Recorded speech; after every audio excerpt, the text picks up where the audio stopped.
मेरा बचपन बहुत मुफलिसी में गुजरा है, बहुत परेशानियों से मैंने अपने बचपन को गुजारा है।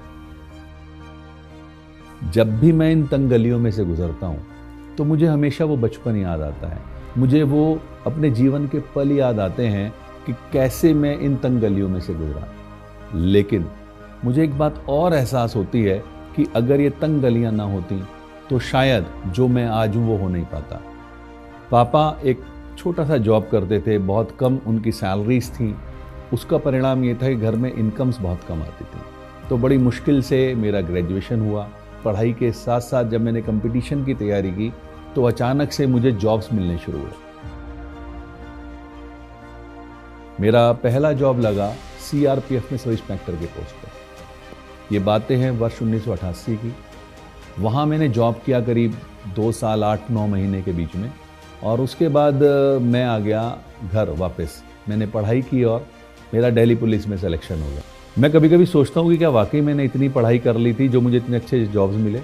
लेकिन मज़ेदार बात दूसरी भी है कि मैंने उस जॉब को भी नहीं किया और 93 में मेरा सिलेक्शन हुआ कस्टम्स डिपार्टमेंट में। कस्टम वाला जॉब मुझे इसलिए ज़्यादा अच्छा लगा क्योंकि वो मेरे घर में ही था, मेरठ में ही था, तो मैंने उसको कंटिन्यू किया।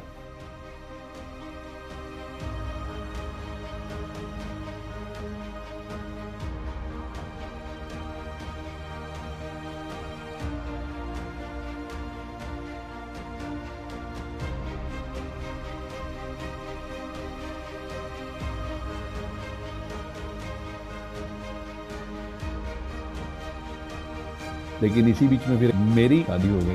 अब शादी के बाद बच्चे तो जिम्मेदारियां बढ़ी और अल्टीमेटली एक बात समझ में आ गई मुझे फिर कि जॉब एक ऐसी व्यवस्था है जिसमें आप भूखे रह नहीं सकते पर कभी तरक्की कर नहीं सकते। और इसी बात के मद्देनज़र मैंने ढूंढना शुरू किया कोई एक ऐसा प्लेटफॉर्म जो मुझे एक्स्ट्रा इनकम दे सके।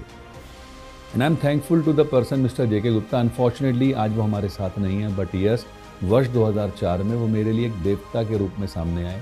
उन्होंने मुझे फॉरएवर के मार्केटिंग प्लान के बारे में बताया।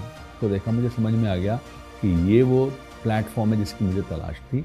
यहाँ मैंने धीरे धीरे अपने रास्तों पे चलना शुरू किया, धीरे धीरे सक्सेस की तरफ बढ़ना शुरू किया। अगले 6 महीने में मैनेजर हो गया। तो मुझे एक बात समझ में आ गई, तरक्की नहीं मिलने वाली है। वर्ष 2016 में जब मैंने इनकम्स का आकलन किया तो मुझे लगा कि यार, एक तरफ मुझे विभाग से करीब 10 लाख रुपए सालाना सैलरी मिलती थी, लेकिन उस साल की मेरी आईटीआर जो फॉरएवर के बदौलत थी वो करीब 34 लाख की थी। तो मैंने डिसीजन लिया किसी और को मौका देते हैं सरकारी नौकरी करने का, और मैंने क्विट किया।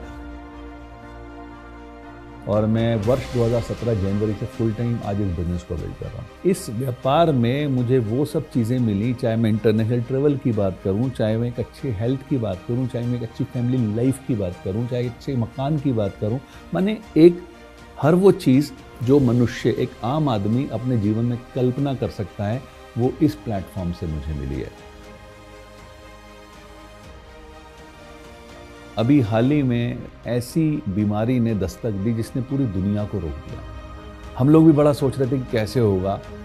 थैंक्स टू फॉरएवर के प्रोडक्ट्स, जिनकी वजह से हमारा इम्यूनिटी सिस्टम बहुत अच्छा रहा, and thanks to the marketing plan and the flexibility of the marketing plan, कि हम लोगों ने कोविड के उस दौर में डिजिटल प्लेटफॉर्म का सहारा लेकर के अपने बिजनेस को कंटिन्यू रखा, जिसका रिजल्ट ये रहा कि हमारे चेक्स नहीं रुके, जिसका रिजल्ट ये रहा कि हमारे इनकम्स नहीं रुके, जिसका रिजल्ट ये रहा कि बहुत सारी इंडस्ट्रीज सफ़र कर गई, लेकिन फॉरएवर में इनफैक्ट और ग्रोथ होती चली गई।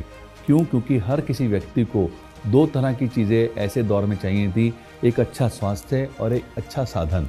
स्वास्थ्य फॉरएवर के प्रोडक्ट्स की वजह से मिला और साधन फॉरएवर के मार्केटिंग प्लान में दिया। आज हम इस डिजिटल प्लेटफॉर्म का इस्तेमाल करके अपने बिजनेस को और ज़्यादा ऊंचा और ज़्यादा बड़ा बना रहे हैं।